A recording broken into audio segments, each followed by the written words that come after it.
how do we take our entire production line and move it from Houston over here to Sugar Land? Well, you do it one piece at a time, pretty much.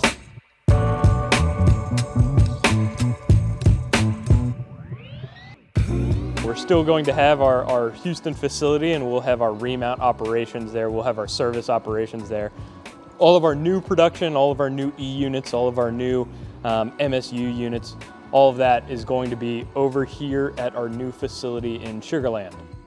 Right now, as far as construction progress, they're on the first floor. We're working through, we're wrapping up all the demolition. So everything that we needed to take down, tear out, all of that. You saw the holes downstairs that we have in all the walls where we're gonna put the future bay doors. So we have all that ready to go. We're also prepping the dirt work out back for the expansion.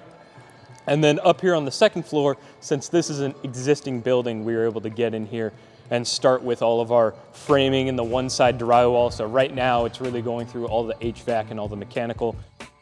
As we're really looking at how we want to grow and how we want to, give our customers better support, we really want to invest in our equipment and infrastructure. The overall ease of use for our operators, which then translate to the quality of product to our customers, that's going to be huge. We want to design this building around the future.